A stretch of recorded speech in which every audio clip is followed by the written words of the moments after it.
অন্যান্য দিন সকাল সকালে ব্লগ শুরু করি, সাধারণত আমি কখনোই দেরি করে ব্লগ শুরু করি না। তবে আজকে না এই শুরু করব এই করতে করতে ব্লগটা শুরু করতে অনেকটাই দেরি হয়ে গেল। এখন প্রায় ঘড়িতে 8:30 বাজে, আর এই সবে সবজিগুলো বানিয়ে কড়াইতে দিয়ে নিয়েছি। আজকে একটু পটল আলু দিয়ে একটু ওই ভেজে তরকারি করে নিচ্ছি, একটু মিষ্টি মিষ্টি করে। তো নমস্কার বন্ধুরা, কেমন আছো তোমরা সবাই? আশা করছি সবাই খুব ভালো আছো এবং সুস্থ আছো। আমিও বেশ ভালো আছি, আমার পরিবারও সুস্থ আছে। আমার আরও একটি নতুন ব্লগে তোমাদের সবাইকে অনেক অনেক স্বাগত জানাই। কোনো একদিনের ব্লগে আমাকে একজন কমেন্ট করেছিলে যে প্লাস্টিকের মগ রান্নায় ইউজ করতে না। আসলে স্টিলের মগ এর আগেও কিন্তু আমার দুটো ছিল, কিন্তু ওই যে হ্যান্ডেলের জায়গাটা থেকে না একদম ঝালাই খুলে গেছে, আর তার জন্যই আর কি ওখান থেকে জল পড়ে, সেই জন্য ব্যবহার করি না। আর কি বলতো, ওই দোকানে কে নিয়ে যাবে, তোমাদের দাদাভাই তো নিয়ে যায়ই না। তো এইসব করতে করতেই আর কি ওই স্টিলের মগগুলো আর ব্যবহারই করা হয় না।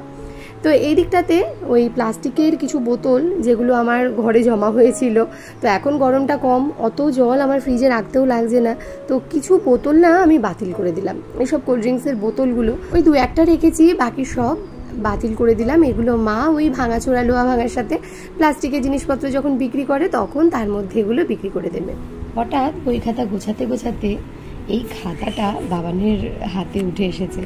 আসলে ওর পুরনো কোনো জিনিসই আমি ফেলি না, যেগুলো একটু যত্ন করে আঁকার চেষ্টা করে।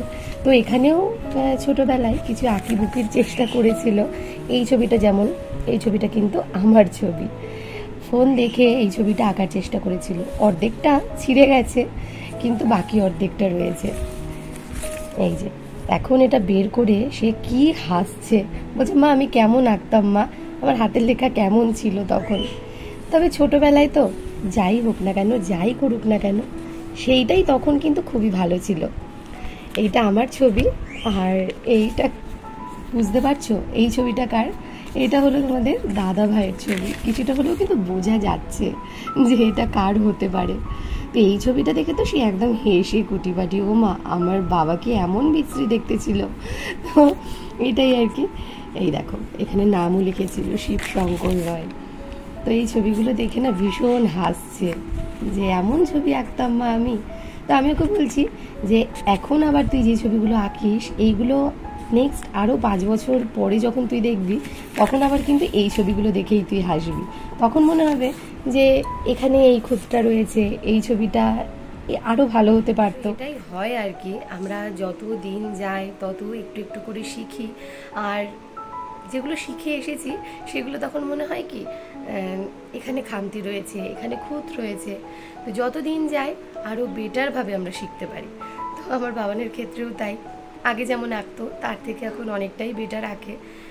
আশা করব আগামী 5 বছর পর যখন দেখব তখন আরও বেটারও আঁকবে। তো এটাই আর কি, তাই না?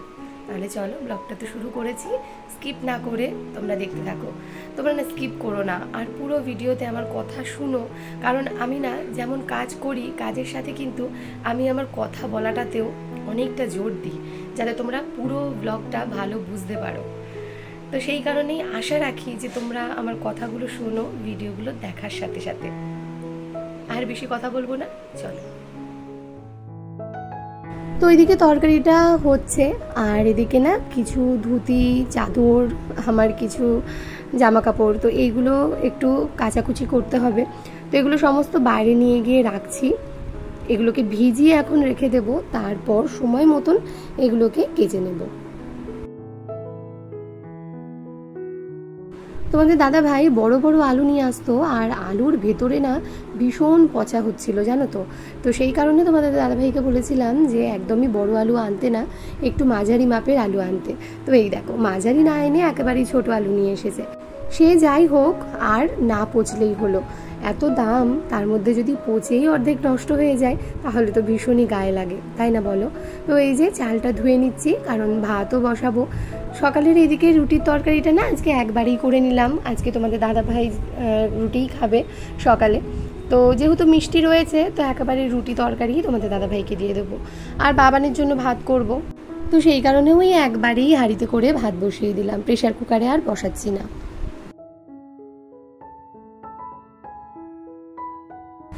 জামা কাপড়গুলো ভেজাতে যা দেরি, এই দেখো এদিকে আমার কাচাকুচিও কিন্তু হয়ে গেছে। আর রোদও উঠেছে কিন্তু তীব্র। দুদিন ধরে কিন্তু বৃষ্টির দেখা নেই, সেই যে দুদিন আগে বৃষ্টি হয়েছে আর কিন্তু বৃষ্টি হচ্ছে না। তো বৃষ্টি যেহেতু হচ্ছে না, আবার কিন্তু গরমের ভাবটা বেশ বেড়ে গেছে। কাচাকুচি সেরে নিয়ে যে বাসনগুলো ছিল সেগুলো তো আর তখন মাজিনি, তাই এখন মেজে নিলাম। আর তেলের যে বয়ামগুলো রয়েছে, বয়াম বলবো না, কাচের জিনিসগুলোকে বয়াম বলে, প্লাস্টিকের। আসলে আমি সাদা তেলটা রাখি একটা কৌটোতে, আর সর্ষের তেলটা রাখি আমি একটা জলের বোতলে, জানো তো। এটাতে আমার বেশ ঢেলে নিতে সুবিধা হয়। আর কাচের জিনিসে রাখলে না ভীষণই একটা টেনশন কাজ করে, যদি ভেঙে যায় নষ্ট হবে। আর ভীষণই তাড়াহুড়ো করে কাজ করি, একটু এদিক ওদিক হলে জিনিস পড়ে যাবে। আর আমার না ভীষণই ওই এটা পড়ে যাওয়া সেটা পড়ে যাওয়ার মানে বাতিক আছে, জানো তো, খুব পড়ে যায় আমার হাত থেকে। সেই কারণে কাচের জিনিস কিন্তু ব্যবহার করি, যেটুকু করি ভীষণই সন্তর্পণে। তো যাই হোক, ওদিকটাতে আমি ওগুলো না একটু ভালো করে সার্ফ মাখিয়ে ভিজিয়ে রেখেছিলাম, তারপর খুব ভালো করে ডলে মেজে ঘষে নিয়েছি, একদম তেল ছিটে ব্যাপারটা কেটে গেছে। আর এই যে তোমাদের দাদা ভাইয়ের ধুতি গতকাল পরে গিয়েছিল, তো গতকাল বেলা হয়ে গিয়েছিল, তখন আর এটা কেচে ধুয়ে দিতে পারিনি, এখন এটাকে কেচে ধুয়ে মেলে দিলাম। অনেকেই বলবে যে দিদিভাই তুমি গামছা ব্যবহার করো না। আসলে কি বলো তো, কাজের সময় যখন না আমি এই কাচাকুচিগুলো করি বা মাছ কুটতে বসি, তখন না ওই ওড়না গায়ে নিলে ভীষণই অসুবিধা হয়।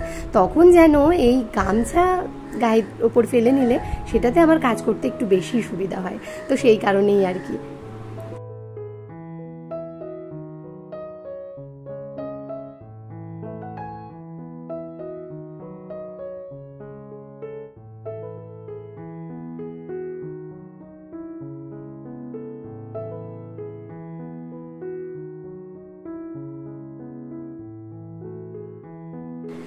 আমি এই তেলের জারগুলোর কিন্তু ভেতরের অংশগুলো ধুইনি, আমি কিন্তু বাইরের অংশগুলোই ধুয়ে নিয়েছি।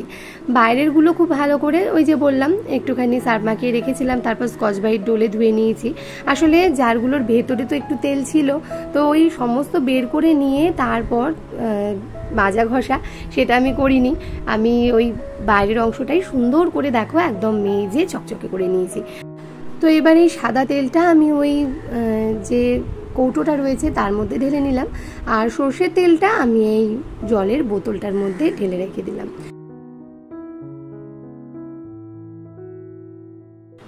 এদিকে তোমাদের দাদাভাই চলে এসেছে, স্নান করছে। তোমাদের দাদাভাইয়ের তরকারিটা তুলে রাখলাম, আর এদিকে মা বাবার জন্য তরকারি আর এই দুটো পান্তুয়া গিয়ে দিয়ে আসছি, আর রুটিটাও সেঁকে নিতে হবে।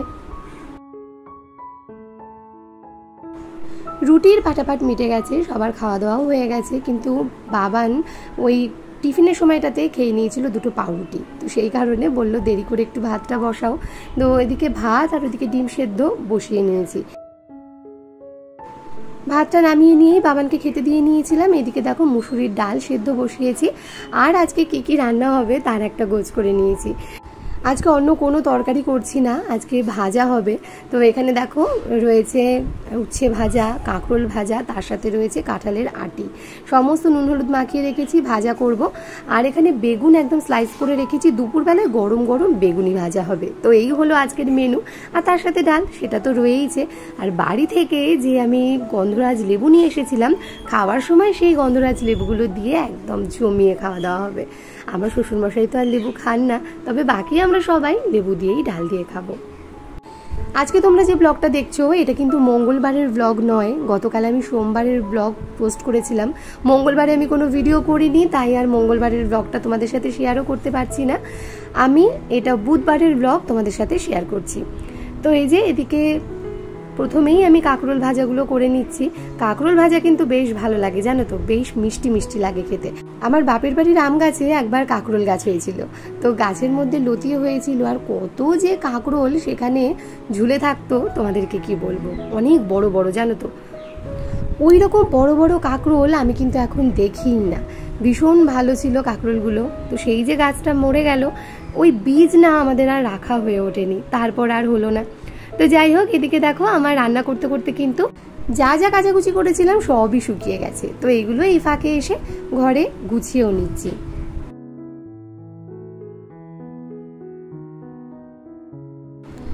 আজকে আসলে তরকারি করার মতন কোনো সবজি ছিল না, আজকে আর তোমাদের দাদাভাই বাজার করেনি, তো সেই কারণেই আর কি এরকম ভাজাভুজি দিয়েই আজকে রান্নাটা সেরে নিচ্ছি। এ বেলাটা তো হোক, তারপর ও বেলায় দেখা যাবে যে কি করি। তো প্রথমেই কাঁকরোল ভেজে নিয়ে তারপর উচ্ছে ভেজেছি এবং একদম সব শেষে কাঁঠালের দানাগুলো ভালো করে ভেজে নিলাম, তবে কিন্তু ওই লাল কটকটে করে নয়, একটু নরম থাকে।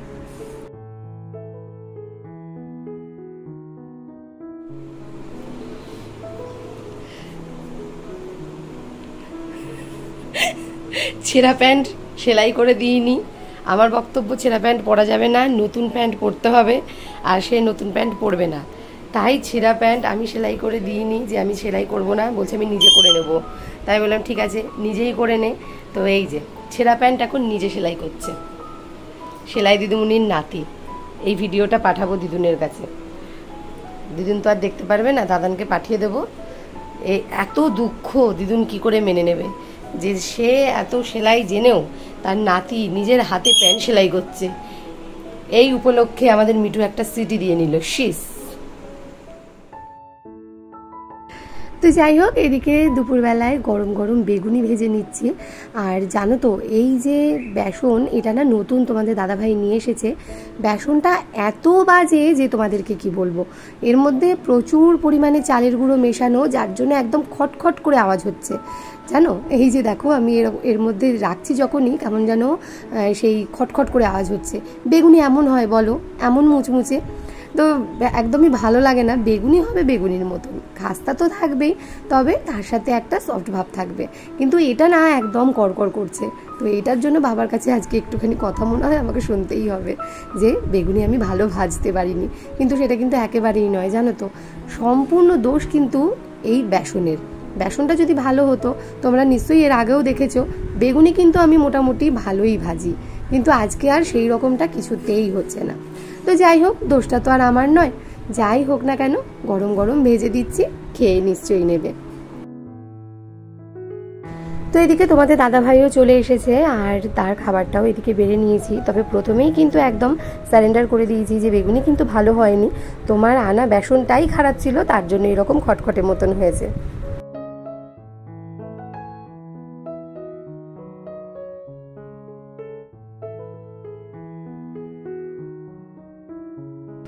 বিকেলের চা খাওয়া অনেকক্ষণই কমপ্লিট হয়ে গেছে, যার জামা কাপড়গুলো বাইরে থেকে তুলে নিয়ে এসে সমস্ত ভাঁজ করেও রেখে দিয়ে নিয়েছি। এদিকে আমার বাবান পড়তে বসে গেছে। আর কি হয়েছে জানো তো, খাটের যে প্লাই আছে তার থেকে না ওই পোস্তর দানা প্রচুর পরিমাণে বেরোচ্ছে, আর আমার বাবানের বইয়ের যে জলচৌকিটা সেটা তো খাটের নিচেই রাখা থাকে, তার উপরে একদম সেই পোস্তগুলো পড়ে যাতা অবস্থা। আর বাবান যেই না বের করেছে সারা ঘর ছিটিয়ে গেছে, তো আবার আমাকে এখন এই ঝাড় দিয়ে নিতে হচ্ছে। আমাদের ঠাকুর ঘরের কাজ কিন্তু প্রায় শেষ হয়ে এসেছে, ওয়ারিংয়ের কাজও হয়ে গেছে, মা টুকটাক কিন্তু জিনিসপত্রগুলো গুছিয়েও নিয়েছে। তবে আজকে আর আমি ঠাকুর ঘরে আর যাচ্ছি না, আগামীকাল অবশ্যই আমাদের ঠাকুর ঘরটা তোমাদের একবার দেখিয়ে নেব। তবে আজকে সন্ধেবেলায় ঠাকুরের যে অঙ্গরাগ করবেন সেই পালমশাইকে আসতে বলা হয়েছে, সে আবার সম্পর্কে আমাদের জামাই, তো সে এসে আমাদের ঠাকুরের অঙ্গরাগ কবে করবেন সেটা জানিয়ে যাবেন।